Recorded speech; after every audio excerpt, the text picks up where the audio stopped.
हमें ज्वाइन किया है ग़ुलाम हैदर गुल, क्लासिकल म्यूज़िशियन हैं, तबला प्लेयर हैं और उनके साथ मौजूद हैं सैयद इरफान अली शाह साहब जो कि गद्दी नशी हैं और म्यूज़िक गुरु हैं और हमारे शो के लिए स्पेशली गिडाब से तशरीफ़ लाएँ। बहुत बहुत शुक्रिया। अस्सलाम वालेकुम, खुश आमदीद शो में।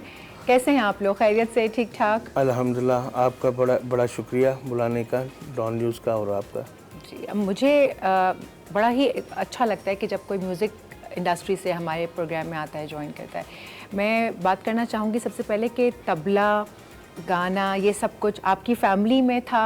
फैमिली से होता है ना वो, आप इस वक्त गद्दी नशी हैं तो वो जनरेशन का सिलसिला चल रहा होता है ये, तो हमें ज़रा हमारी ऑडियंस को बताइए सिलसिला कब से चल रहा है? असल में ऐसा है कि मैं जो समझता हूँ कि ये जो आजकल आप लोग एक लफ्ज़ सुन रहे हैं दरगाह का, तो ये लफ्ज़ पहले हुआ करता था दर्स का, फिर ये अब बन गया है दरगाह। तो जब ये दरसगाह हुआ करता था तो फ़नून लतीफ़ा की तकरीबन सारी शाखें जो हैं वो इन खानकाहों से मुंसलिक रहती थी और उसी तरह हमारे यहाँ भी कुछ इस किस्म का ही सिस्टम है कि ये सारी चीज़ें हमसे मुंसलिक हैं और हम इनसे मुंसलिक हैं और हमारी कोशिश ये है कि इसको एक मरतबा फिर से दरगाह से दरसगाह बनाया जाए और उसी कोशिश की एक कड़ी ये ग़ुलाम हैदर है। ये तबला प्लेयर हैं और हमारी ही दरसगाह से ये तबला सीखे हुए हैं। अच्छा। और मैं ये खुशखबरी आपको और पाकिस्तान को सुनाना चाहता हूँ कि ये तैयारी कर रहे हैं Guinness book of world record में किसी चीज़ के लिए और उसके लिए पाकिस्तान को रिप्रेजेंट करने जा रहे हैं आप। और उसके लिए मैं शुक्रगुज़ार हूँ जनाब अमजद शाह साहब का कि उन्होंने अपना इदारे का स्टूडियो हमें ऑफ़र किया है कि उसमें आके वो रिकॉर्डिंग्स वगैरह हम लोग कर रहे हैं। और इसके साथ अभी कराची में हम लोग आल पाकिस्तान म्यूज़िक कॉन्फ्रेंस में शिरकत के लिए आए और वहाँ पे भी इनको बहुत अच्छी पजीराई मिली। तो ये है कि इस चीज़ से मुंसलिक हम भी हैं और ये चीज़ भी हमसे मुंसलिक है। बिल्कुल ऐसा ही है।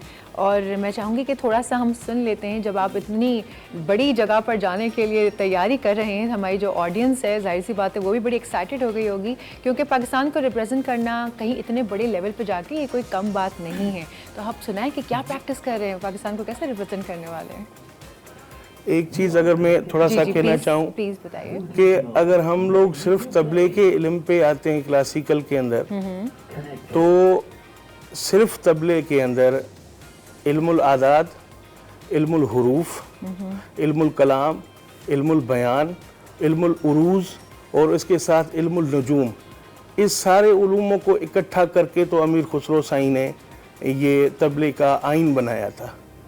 तो ऐसा है कि जब क्लासिकल या संगीत की तरफ हम लोग जाते हैं तो ये पता चलता है कि उसकी बुनियादें कितनी गहरी हैं और आजकल के दौर में तो मैं ये समझता हूँ कि ये बहुत साइंटिफिक नोयत का काम लगना शुरू हो जाता है अगर आप डीपली जाते हैं संगीत की तरफ। बिल्कुल ऐसा है। तो ये भी एक वक्त के साथ खेलना है। तबला जो है वो रिदम और वक्त की साइकिल होती है, उसके साथ खेलना है और उसके अंदर ये जो उलूम मैंने बताया तो अमीर खुसरो साई ने इनके ऊपर इसका सारा आइन बनाया हुआ है। अच्छा। तो मैंने ये कोशिश की है कि तकरीबन जो बड़े सगीर के जो भी घराने हैं, जैसे दिल्ली हो गया, अजवाड़ा हो गया, फ़र्रुखाबाद हो गया, पंजाब हो गया, बनारस हो गया, तो ये सारे घराने जो हैं उनका इल्म इसके पास हो